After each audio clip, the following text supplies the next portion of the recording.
Olá, boa tarde. Os crimes cometidos no mundo virtual têm feito muitas crianças e adolescentes como vítimas. Os criminosos entram em contato com jovens pelas redes sociais, principalmente por aplicativos de conversas, em que se pode falar no privado. É o caso do Discord. O aplicativo está na mira do Ministério Público e da Justiça. Eu sou Carlos Eduardo Cunha e esse é um dos destaques do dia. Vamos aos demais. O plenário do Supremo Tribunal Federal invalida leis estaduais sobre porte de arma de fogo a procuradores e agentes socioeducativos.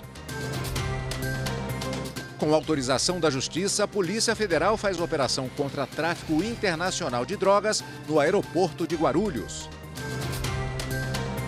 E ainda, Superior Tribunal de Justiça homologa acordo entre CAD e Nestlé sobre compra da chocolates Garoto.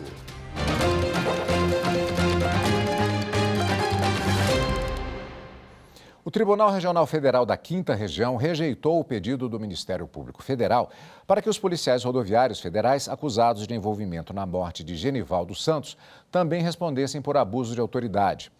Genivaldo morreu após ser colocado no porta-malas de uma viatura e inalado gás lacrimogêneo. O crime aconteceu em 2022. O pedido do MPF não foi aceito por uma falha técnica na denúncia que não teria apresentado narrativa suficiente das condutas dos réus, de modo a possibilitar aos acusados a ampla defesa. Após a negativa de recursos das defesas, ficou mantida a decisão de que eles sejam levados a júri popular e que permaneçam presos preventivamente. A Justiça também negou a solicitação da defesa do policial Kleber Nascimento para que a prisão preventiva dele fosse convertida em domiciliar, em virtude de problemas de saúde. O plenário virtual do Supremo Tribunal Federal declarou a inconstitucionalidade das leis de Sergipe e de Mato Grosso, que autorizam o porte de armas de fogo por procuradores estaduais e agentes socioeducativos. O relator das duas ações é o ministro Edson Fachin. A narração é de Regina Souza.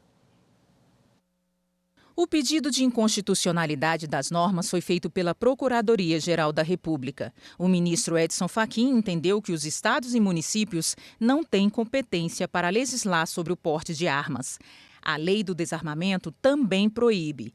Em Sergipe, a lei autorizava desde 2003 o porte de armas por procurador-geral do estado. Já a lei de Mato Grosso permitia o porte de arma por agente de segurança socioeducativo. Neste caso, o relator entendeu que o porte de arma de fogo por agentes de segurança socioeducativos contraria a Constituição no que se refere à proteção dos direitos das crianças e dos adolescentes. A decisão foi unânime. Hoje, a Polícia Federal, com autorização da Justiça, realizou a segunda fase da Operação Colateral. A ação tem como objetivo identificar os integrantes de organização criminosa responsáveis por enviar drogas para o exterior no aeroporto de Guarulhos usando malas de passageiros. 16 pessoas foram presas e 2 estão foragidas. A reportagem é de Carolina Chaves.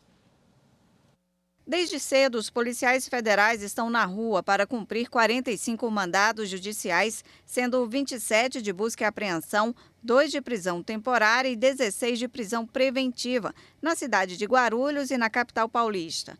Entre os alvos estão os suspeitos de trocarem as malas no aeroporto e os mandantes dos crimes responsáveis pelo envio de mais de 120 quilos de cocaína para a Europa.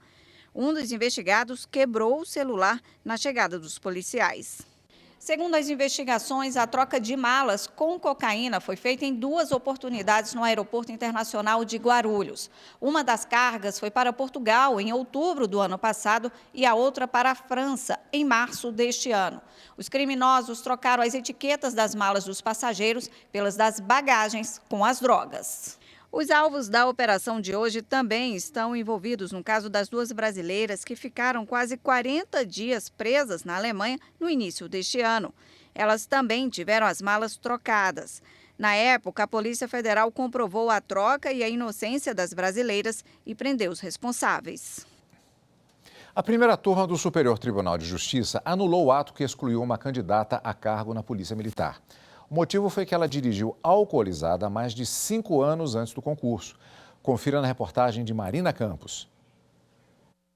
A aluna, combatente da Polícia Militar do Acre, foi flagrada dirigindo alcoolizada por 2 vezes, mais de 5 anos antes do concurso público. e por isso foi contraindicada a dar continuidade às etapas do certame. No caso, a candidata foi aprovada na prova objetiva, na de aptidão física, no exame psicotécnico e no exame médico e toxicológico, mas contraindicada na fase de investigação social por alcoolismo, falta de idoneidade moral e conduta incompatível com o cargo. O Tribunal de Justiça do Acre, apesar de diferenciar o uso eventual de bebida do alcoolismo, manteve a exclusão da candidata.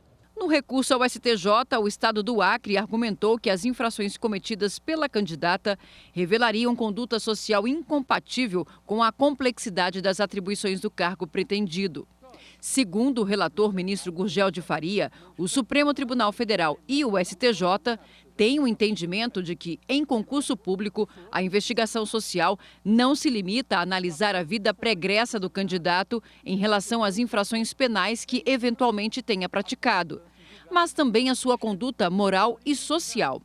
E na avaliação do ministro, os atos praticados pela candidata não têm o efeito de, por si sós, afastar a idoneidade moral ou configurar conduta pregressa incompatível com o cargo pretendido. Com isso, a primeira turma anulou o ato que excluiu a candidata do certame e determinou que ela seja convocada para as etapas seguintes, desde que não exista outro fato desabonador da conduta dela. A seguir, o perigo das redes sociais para crianças e adolescentes. Vamos falar sobre como evitar que os jovens sejam vítimas de crimes na internet. Voltamos já.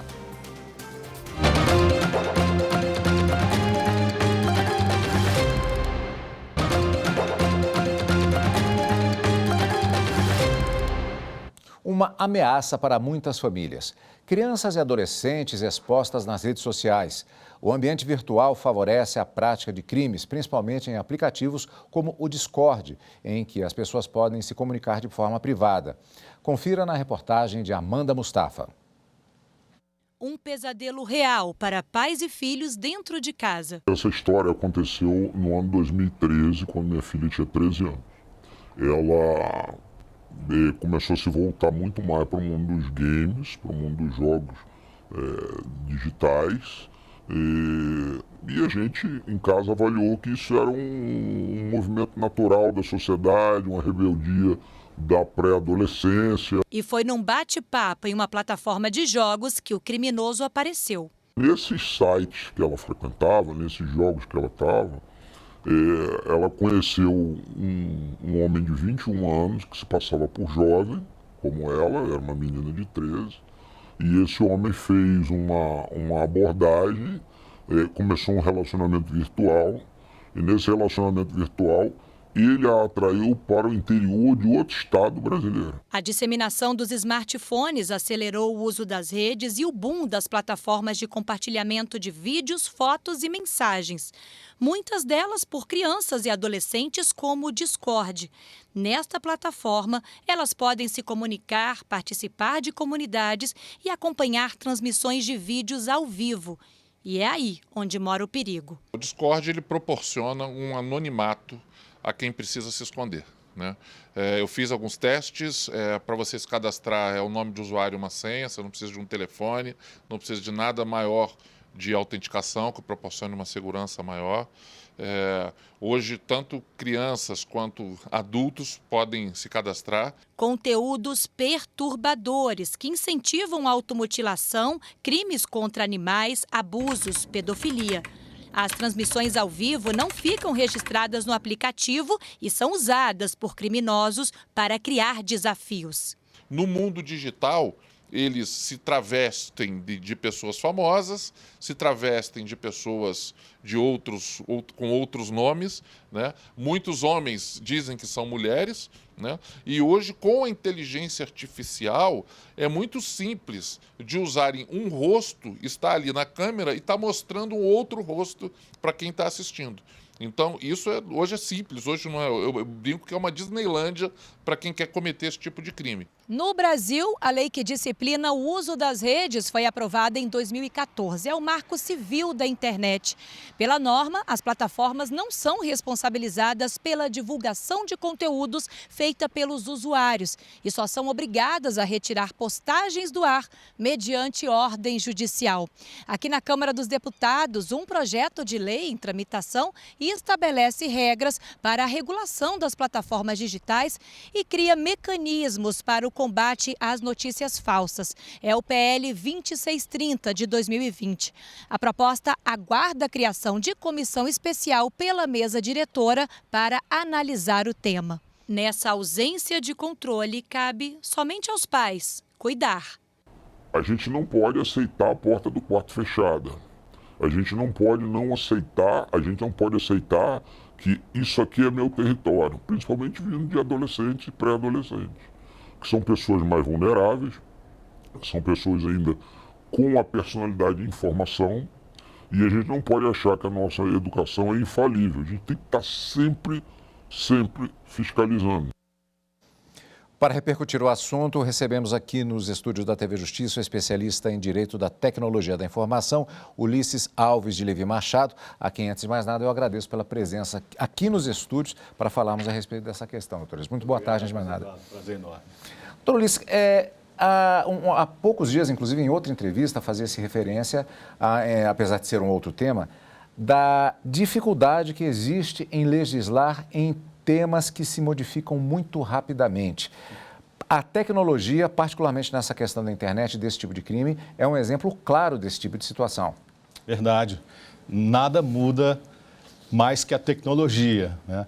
Nós estamos discutindo hoje o caminho rumo à singularidade, rumo à aceleração tecnológica e, claro, essas mudanças precisam ser perseguidas pelo legislador. Já é difícil legislar sobre matéria ordinária, é dificílimo legislar em matéria criminal, principalmente, e deve continuar sendo difícil, mas principalmente em matéria de crime cibernético. O arcabouço atual, ele dá algum sustentáculo ou ele está muito defasado?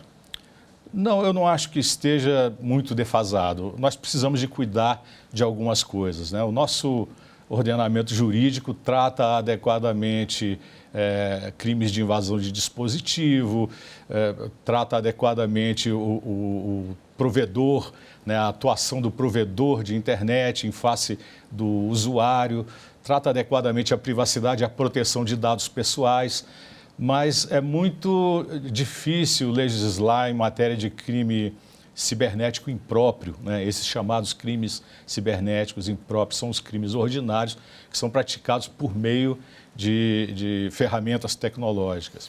No caso dessa matéria especificamente, as redes sociais, especialmente essas que permitem um sistema fechado, onde você pode fazer ali um clube do mal, né? Mas é uma faca tramontina, ela não foi feita para matar ninguém, mas pode ser utilizada indevidamente. Legislar sobre isso é muito difícil. No caso, há uma exposição muito significativa em relação especificamente a esse aplicativo, o Discord, por conta das notícias que saíram sobre esse tipo de utilização. Mas o problema, na verdade, ele é mais profundo.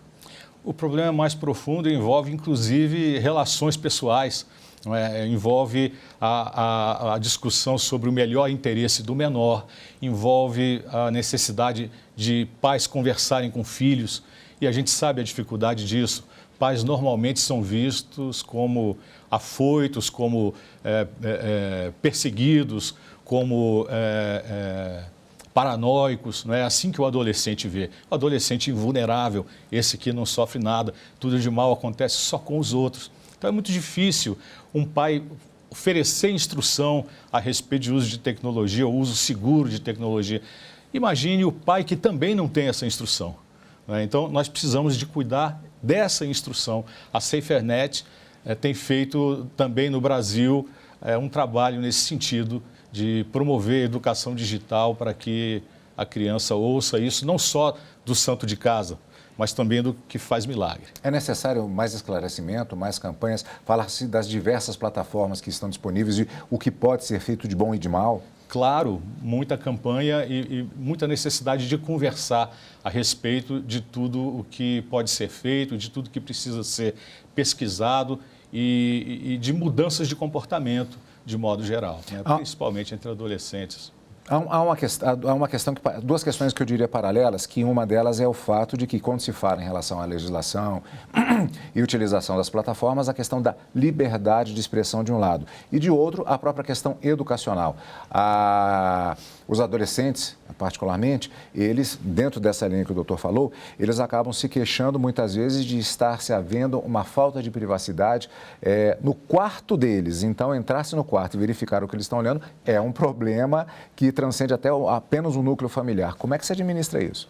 Pois na verdade, esse é um problema que o legislador, por exemplo, tem em relação a tudo, não só em relação a adolescentes. O tecido social, ele sofre essa contração, essa tração, né, em diversos sentidos. A liberdade de expressão, o direito ao conhecimento, a privacidade.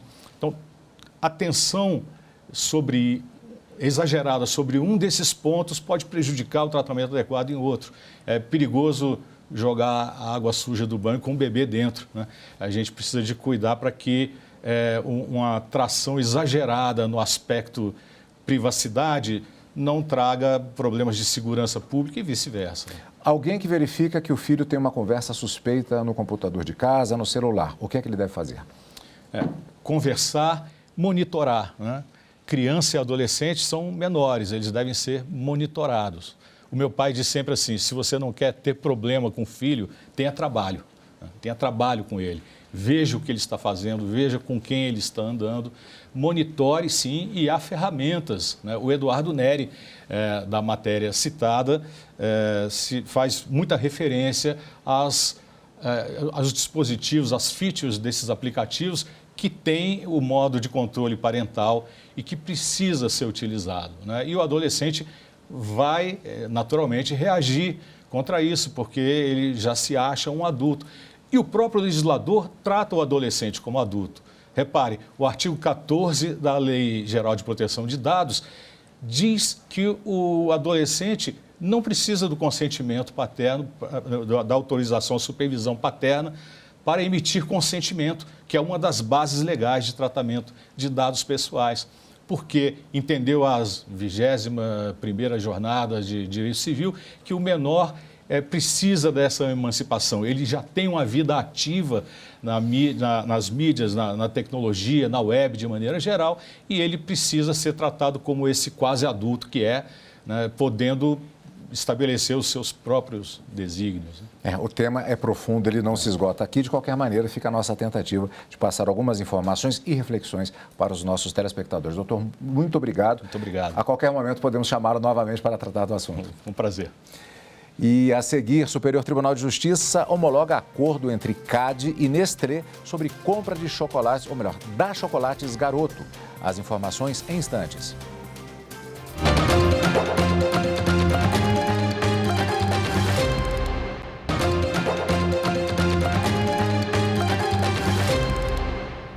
Em Cuiabá, a Comissão de Acessibilidade e Inclusão do Poder Judiciário promoveu uma palestra sobre autismo para profissionais da educação infantil. Confira na reportagem de Carlos Celestino. Os métodos para garantir a inclusão e desenvolvimento intelectual no ensino de crianças com transtorno de espectro autista foram apresentados aos professores e demais profissionais da creche Anjinho da Guarda, unidade de educação infantil que também é dedicada à educação de crianças autistas. A palestra, ministrada por uma equipe de profissionais multidisciplinares, faz parte das ações promovidas pela Comissão de Acessibilidade e Inclusão do Poder Judiciário. Que às vezes uma pessoa vê uma criança chorando, esperneando e não sabe, acha que é birra e não é. Como proceder, como intervir, como ajudar essas pessoas que têm esse distúrbio, né, de espectro autista. Não só como proceder com as crianças, mas também com os pais, né? O trabalho dos inúmeros profissionais, né, psicólogos, fonos, terapeutas ocupacionais, psicopedagogos, todos eles são para incluir essas crianças no cotidiano. Então, a gente busca sempre que a criança tenha independência, autonomia e que participe em todas as atividades do seu cotidiano da forma que ela precisar.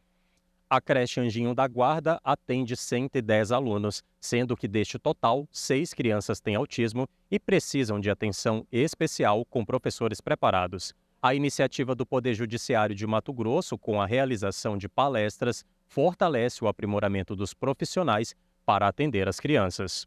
A gente tem que estar em constante observações, melhorias, né, para a gente se adequar e para receber nossos alunos com qualidade, né, de ensino e de desenvolvimento. O autismo é uma deficiência que afeta o desenvolvimento neurológico da criança, interferindo na evolução das habilidades do indivíduo e provocando prejuízos na comunicação e na interação social.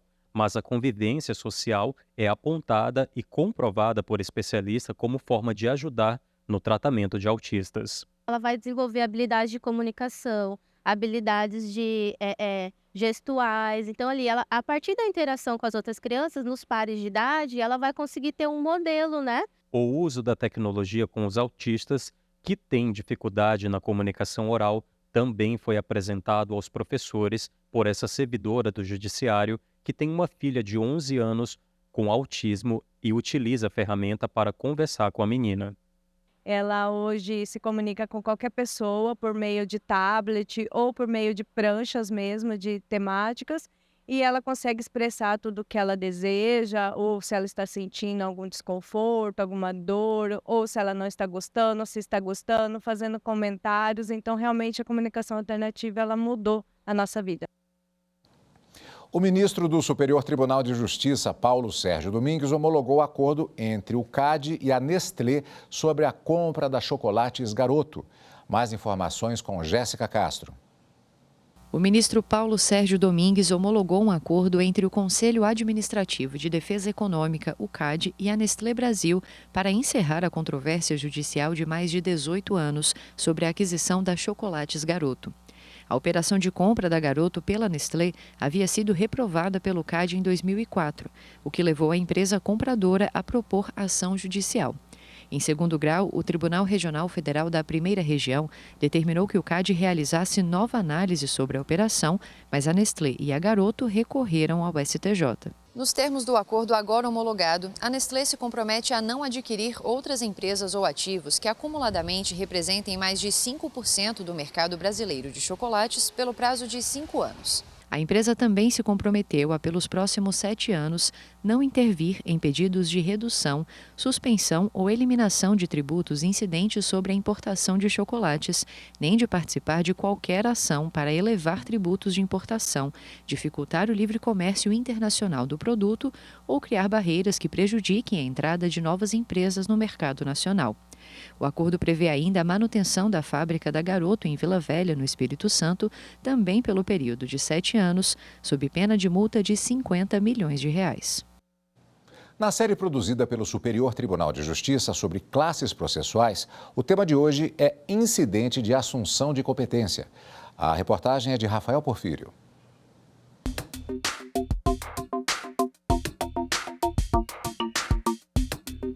A uniformização da jurisprudência é fundamental para evitar que o mesmo tribunal profira decisões contraditórias sobre a mesma matéria.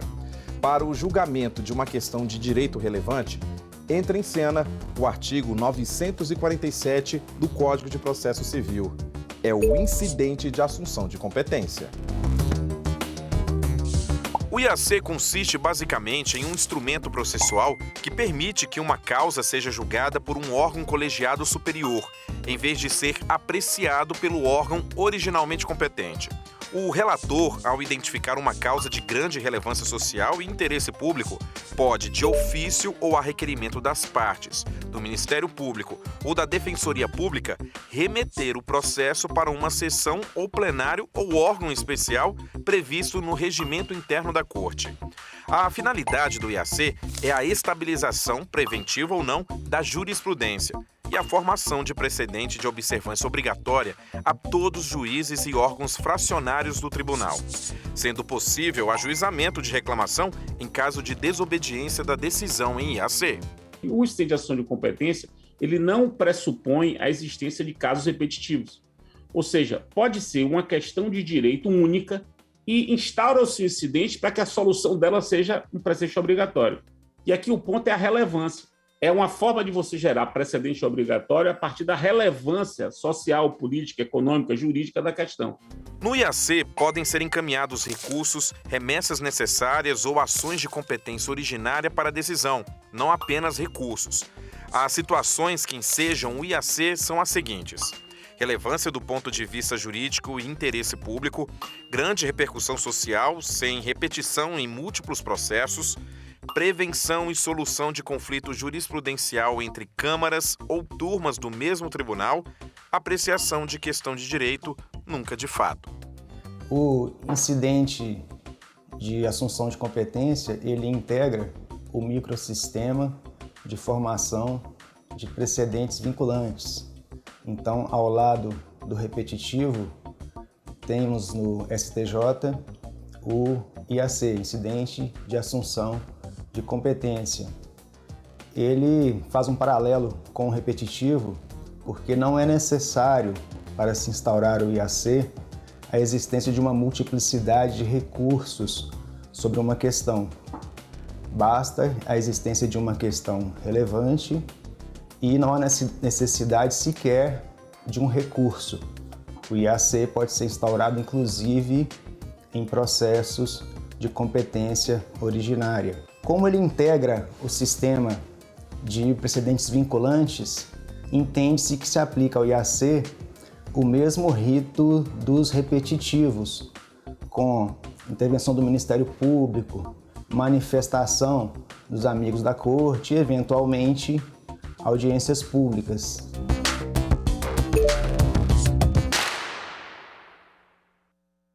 E o Jornal da Justiça fica por aqui. Obrigado pela companhia, uma ótima tarde e até amanhã. Tchau!